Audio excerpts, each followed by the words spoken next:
Hello there, my name's Phil Williams and I would like to welcome you to Audio Angling, the podcast site of fishingfilmsandfacts.co.uk.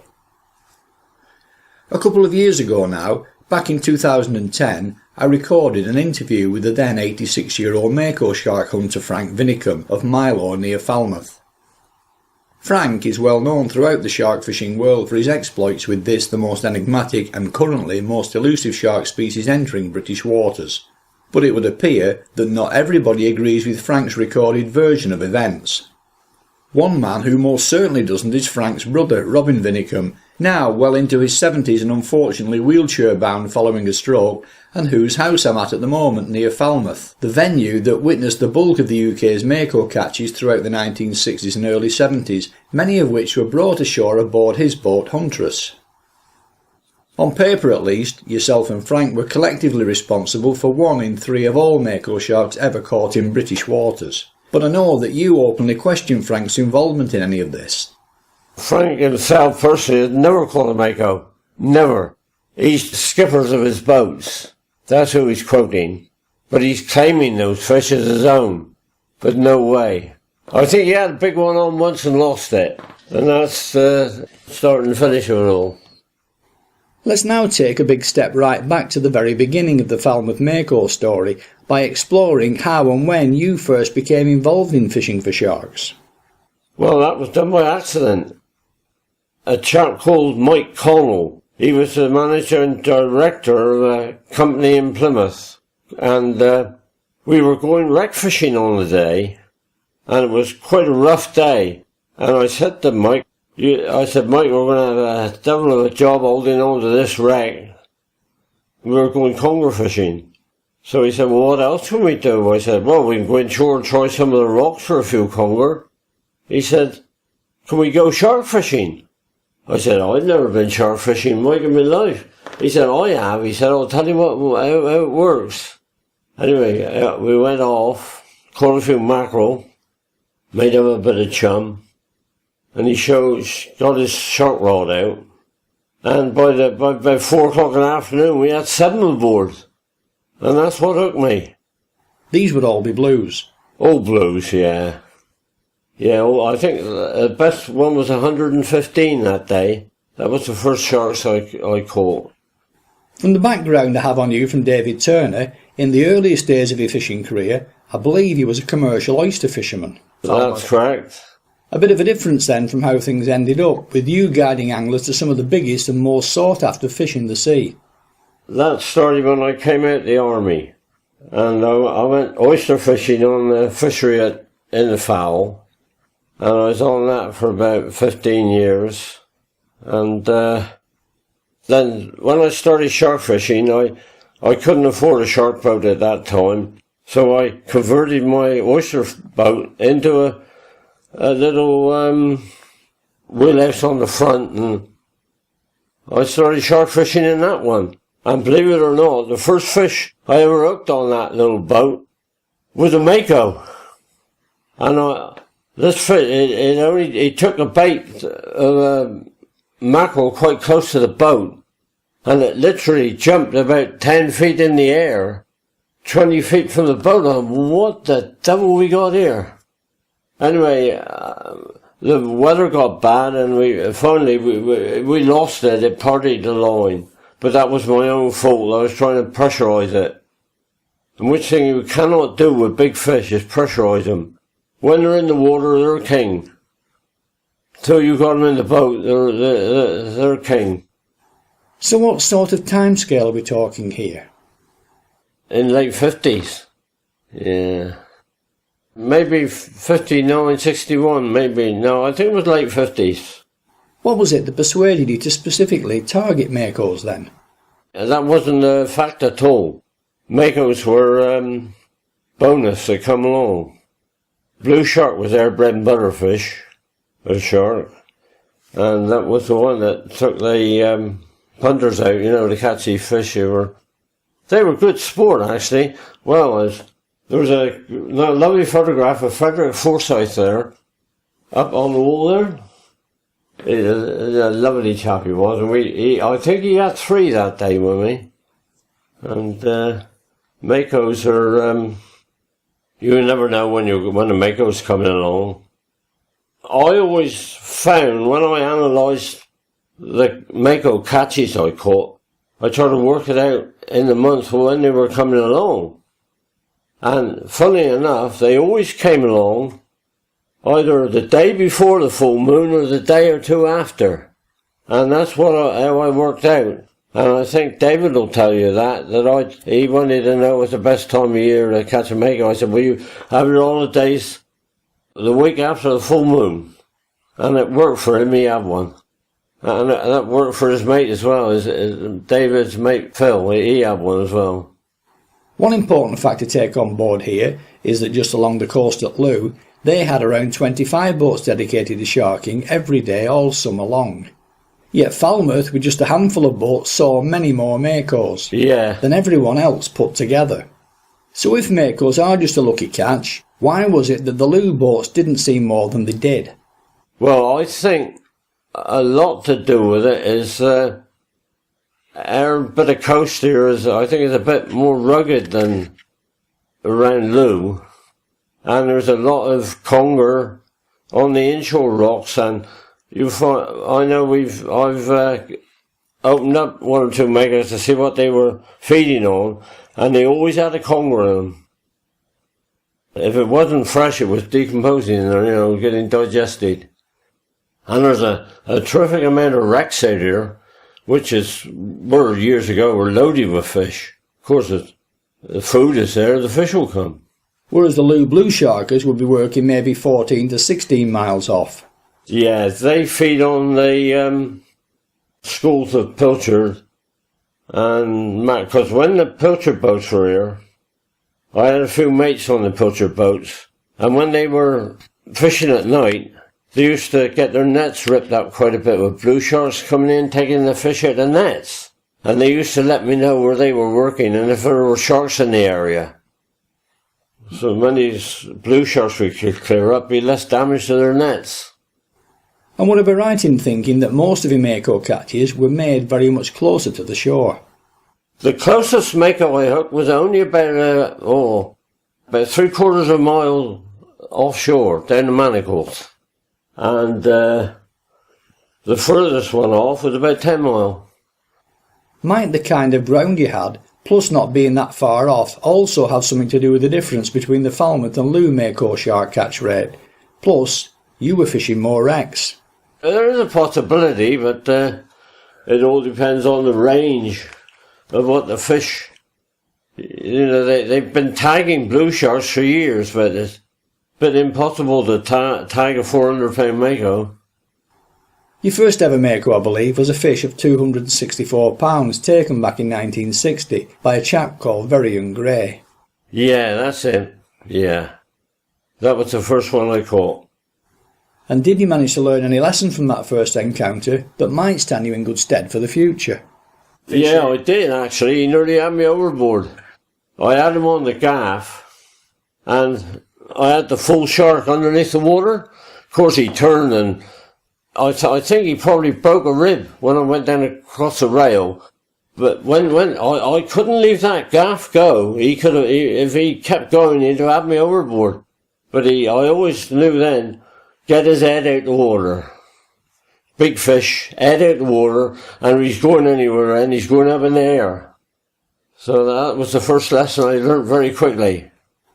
Shortly after that, to borrow the words of Chief Brody in the Jaws film, you decided you needed a bigger boat. So in 1961, you bought yourself a 50-odd footer named Internos. Internos, yeah. 52-footer she was.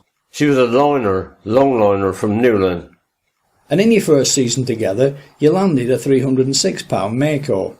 Yes, yeah. So tell us a little bit about that. Well, I was a bit worried first. When I hooked it, I thought, well, this boat is a bit too big. You need a reasonably small boat to handle those things. Anyway, we managed to land it, got on a block and tackle and got it aboard. And that was christening of one or two big ones. And according to my notes, you had a Mako in every single year after that until 1971. Got more than one in a year. Oh yeah, but never missed a year. Never missed a year. No, never missed a year. Which would you say was your best year then? Well, I'm not sure now. It was in the 60s where I'm not sure if it was 2 or 3. I know I had 2 in the same year because I caught one on the Monday and that was over 410 or something. And on the Friday I caught another one, which was 408. So, It seems to me that there's a lot of mystery and mystique about Mako sharks. In which way? Well, nobody, it seems, knew quite when to expect them. They just suddenly started appearing, or probably more to the point, getting themselves caught. Then just as suddenly, they seemed to disappear, with not a single one caught since 1971. Oh, they're out here still. They're out here. 1 or 2 chaps have hooked them, but they haven't landed them off Falmouth. Yeah, there's Mako out there to be caught. But, one will turn up one day. Could the low catch rate not be linked to the lower number of people going out shark fishing generally today, which means less rubby-dubby going in and less of a percentage chance of accidentally hooking into one? It has deteriorated quite a bit, but, it's actually, I'm inclined to respect sharks now rather than kill them. You know, sometimes I look at a shark and a 400 plus fish and I thought, what a beautiful fish. You know, it's a shame to kill it, but you know, the angler is so keen on catching it and you just can't say, right, you're putting the knife across the line and letting free. You've got to try and catch it if you can. But, So if, as you've said, there are still Makos about, but they're either not being targeted or accidentally caught, if someone like me came along and said, OK, what should I do then to be with the very best chance of catching one? What would be your advice? Well, the first thing to do is go along the seafront and find out your top skipper. And then have a chat with him and see what he thinks about it. See what the chances are. But what if I had my own boat and wanted to catch one under my own steam? Taking things one step at a time, what would be the best time of year? Well, I think the earliest I caught a Mako is June. Either end of May or June, and that was really early. But the best months of the year, I think, if you look at the records, is from July to September. Then they seem to drop off. What about tides? Any particular set, sizes or direction of flow, either ebb or flood? No, weather is the most important thing. It's not a day for a picnic out there, but you want a nice breeze of wind, a muggy day, not a lot of sun, and that's about the best days for any shark, coming to that. And wherever possible, close to a full moon. Yeah, so either a week before or a week after the full moon. That's when the Makos seem to take. Well, on my records they do anyway. I tried 90% of them are caught on that moon phase. What sort of drifts are you taking? Is it short drifts inshore over specific spots like when porbeagle fishing, or one long continuous drift such as when you're out fishing for blues? No, I just do one continuous drift. Sometimes if I was fishing for Mako, I would fish where I knew there were several wrecks on the seabed and also rocks close to the shore. And I maybe a long drift down across those, and then I'd pick up and come in and have another drift over the same drift, hoping that there was a Mako in there looking for something to feed on. But a nice long unbroken rubby-dubby trail always works better. Yeah, that's right, yes. David tells me that for you, the rubby-dubby is actually the most important ingredient for Mako shark fishing. It really is, yeah. And that you had a particular way of making and using yours. Well, there is, but I don't have to give that secret. Well, I'm not shark fishing anymore, so I don't suppose it. It's got to be fresh for a Mako. Catch your fresh fish and use that. The fresh blood is what they'll come up on. But all rotten fish, and it's all right for blue sharks. They'll go for anything. And you'd mince it up, then put it into a big wicker basket. That's right. Yeah. And when the boat used to rise and fall in the sea, it made a big splash. Of course, that gave off a signal to the shark there was a bit of activity in the area, and he would be quite interested in anything like that. He'll find out what's going on.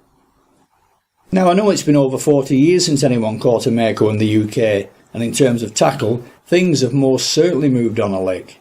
Even so, talk us through the gear, the terminal rigs, and the setting of it all up as you remember it back from your Mako days.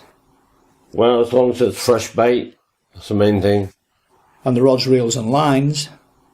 If we were going specifically for Mako, we always used an American Pen 90 with a 80-pound breaking strain line. What about the trace required for beating a good Mako?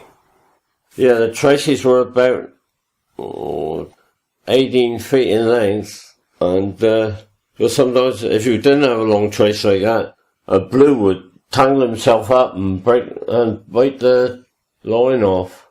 And we used a Mustad shark hook. I forget the size of it now. Oh, probably a 12 or 14 and forged to give it additional strength. Yeah, there was a forged hook, yeah. How, typically, would these fish take a bait? Big fish don't always mean big runs. In fact, sometimes quite the opposite. So was there any pattern to all of this?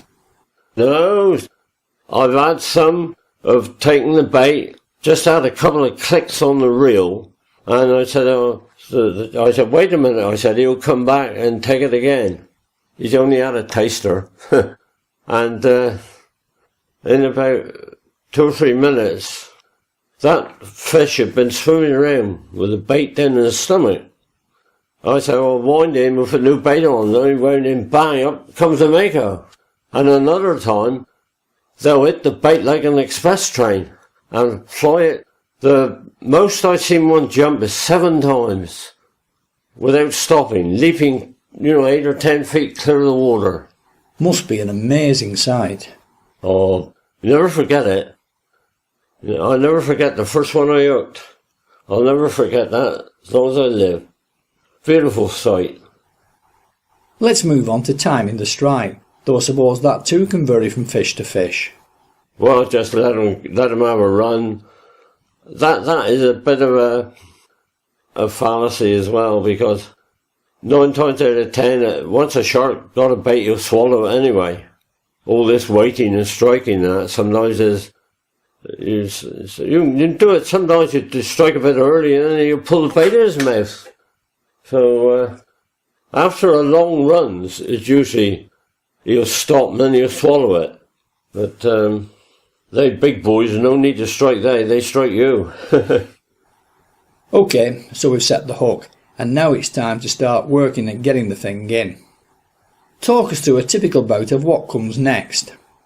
2 words for that, hard work. Yeah. So, well, to ease it sometimes, we would, we always had to start the engine because they were so fast going away that we had to go after them to retrieve line. And it was just time and patience and no forcing the fish. When he was in the water, if he wanted to do something, we couldn't do nothing about it. Let him do it. But once he started to tire, you had a bit of a chance of bringing them in. It's just like having a dog on a lead sometimes. If you want to run, let him go. And can you give us some idea of how long it might typically take from a big Mako taking the bait to having him at the side of the boat? The longest we've had one is 6 hours from taking the bait to landing.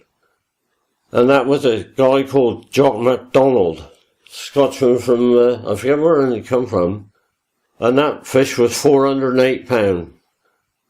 I suppose the closest for Mako would be about 1.5 to 2 hours. I suppose that's the quickest I've ever had one. Falmouth, and you in particular, have a UK record for Mako Sharks that's absolutely second to none. Yeah. From what David Turner's researched, out of around 45 Makos taken throughout the whole country, your clients were responsible for 15 of them.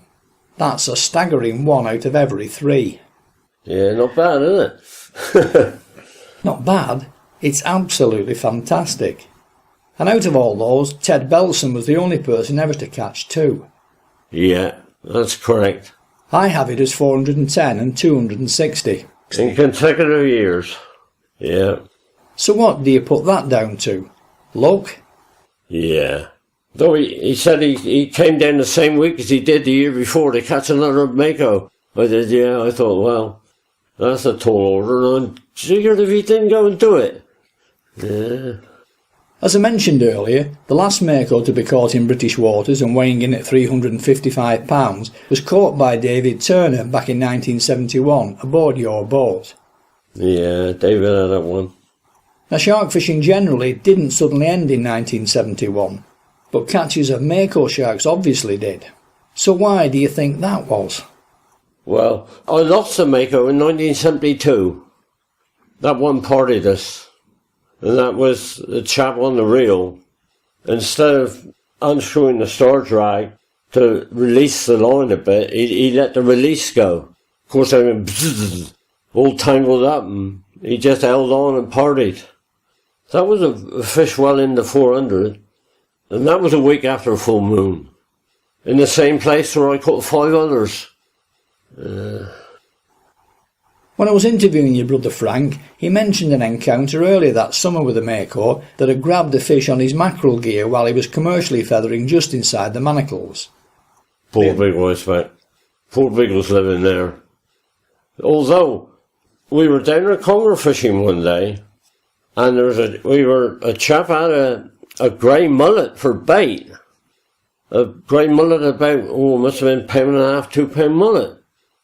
I didn't take it on here. He put this thing on and lowered it away. All of a sudden, this reel screamed. And he held on, he parted, he lost it. And about 30 yards from the boat, this Mako jumped out. I said, you just lost the Mako, mate. And that fish jumped 7 times between where we were moored up, less than half a mile from the shore, to the manacle buoy. Last time we saw him jump was right alongside the manacle buoy.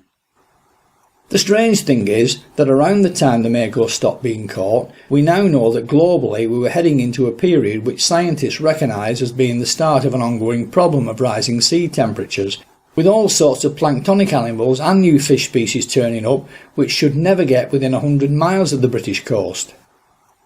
With Makos being described as a warm water species, why is it, do you think, that as conditions have theoretically got better for them, catch rates have dropped away to nothing? Well, I don't believe in that so much as what there's still Makos out there. Because I know of some skippers who've hooked them, but they've had the misfortune to lose them. And that's been in the 70s, in the 80s, so they're still out there. So prospective Mako anglers need to get themselves organised and out there, and if they do, they should still have the same chance of hooking one now that you would have had some 40 years ago. Yeah, I don't see why they shouldn't be out there.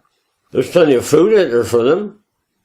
Not so much food for the blue shark now as there was. Now the pilchards and Mako are gone, but there's still food there. They're still catching a few blues, I think.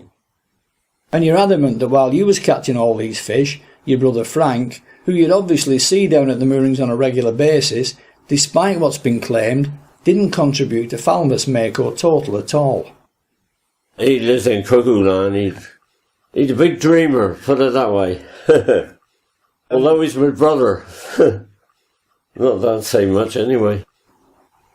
Now, despite the fact that you had this well-deserved reputation as the most successful Mako hunter ever in British waters, the bulk of your shark fishing was actually out there looking for and catching blues. Yeah, that was our bread and butter fish. When the Mako came along, that was a real perk. And you proved just as successful with the blues, with statistics like 44 fish in a single day. Yeah, 44 blues in one day. A figure that's only just recently been beaten by Andrew Alsop out of Milford Haven. Yeah, he got 44, I forget now. It was 57 actually, but in fairness, he fishes 12-hour days, whereas you only used to fish 8, so your hourly catch rate is still higher. You also had 660 blues in your best ever season. Yeah.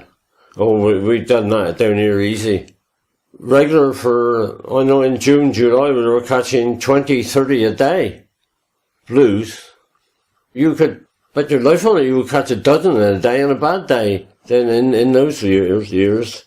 And on top of that, the most Mako Sharks ever caught aboard one boat. Yeah. That's some reputation. And all of it coming from one earlier chance encounter. Yeah, old Fred Belston, he was called.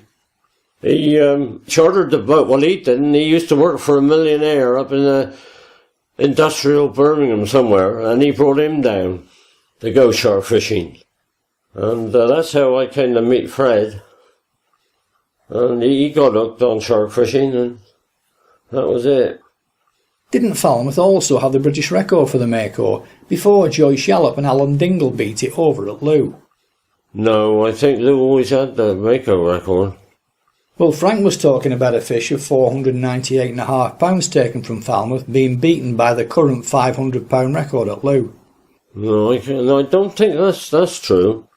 498 was the Lou one, and it was beaten again with the 500 one. But again, that 500 pound Mako had a 50 pound conger in his stomach. So actually, it's only 450 pound. I've heard that rumour from other sources too.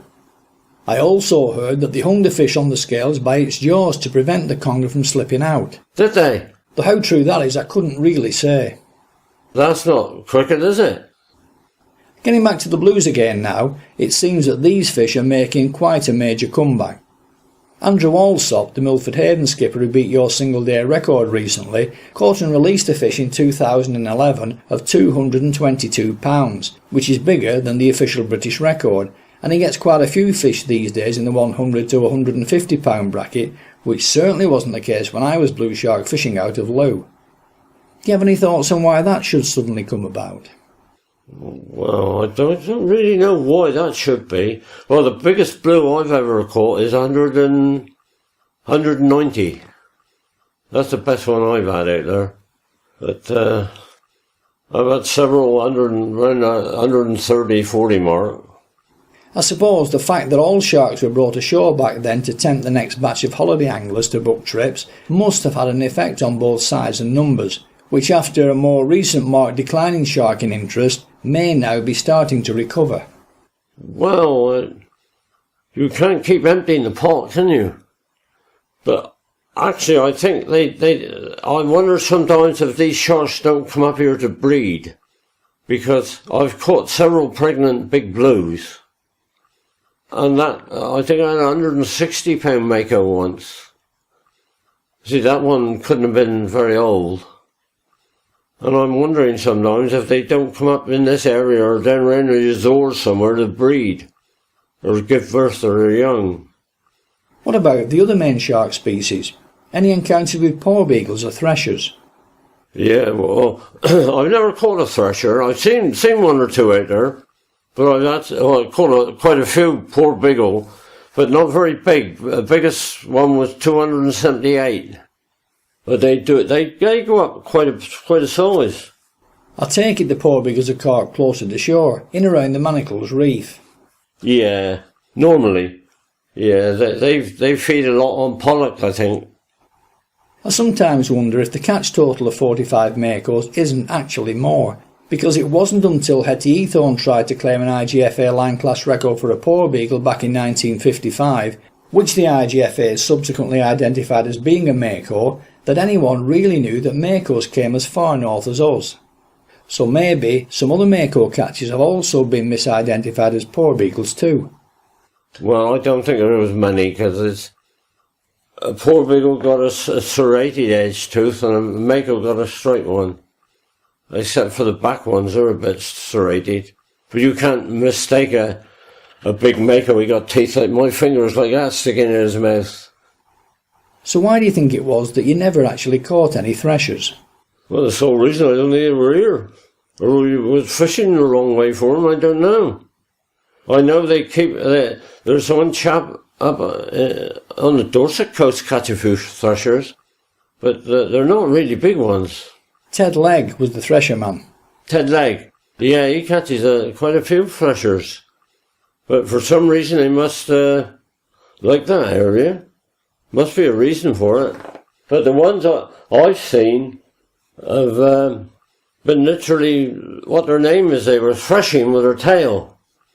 They were rounding up schools of mackerel, or some school of fish. One Mako had 400-pounder plus.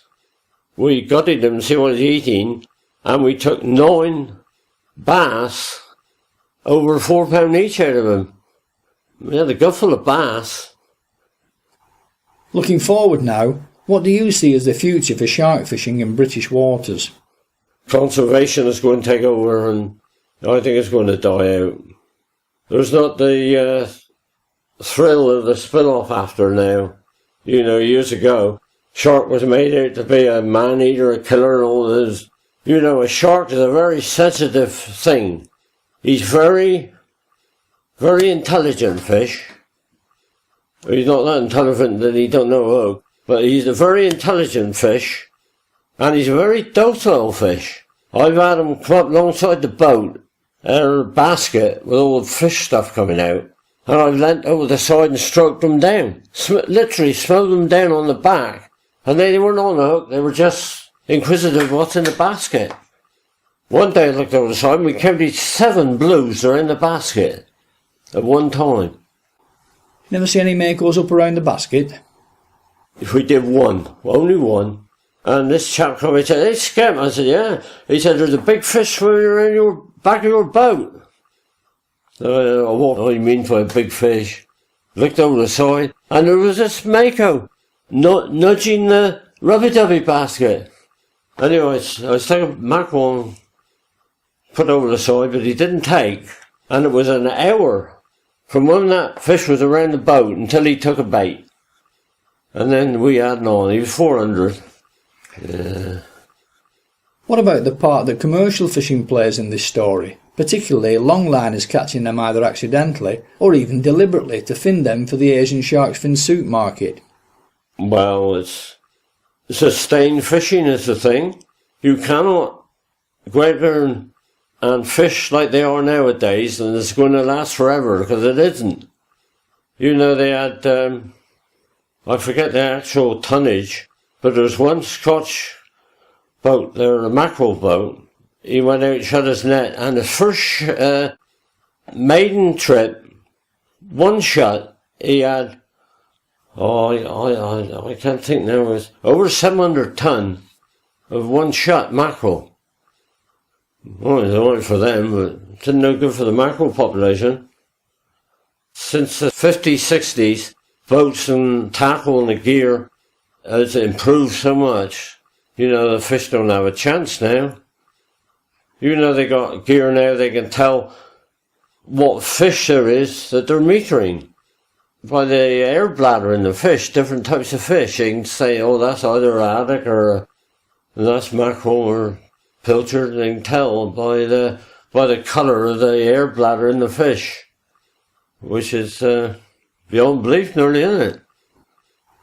So people who were lucky enough to fish in the 50s, 60s and 70s saw the best of it, and for those coming after, it's now a case of making what you can out of what's left.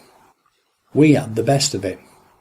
Well, it is until the bottom falls out of it, really, and we leave it alone for a while. And then they may pull back. But it isn't only in our waters, it's worldwide.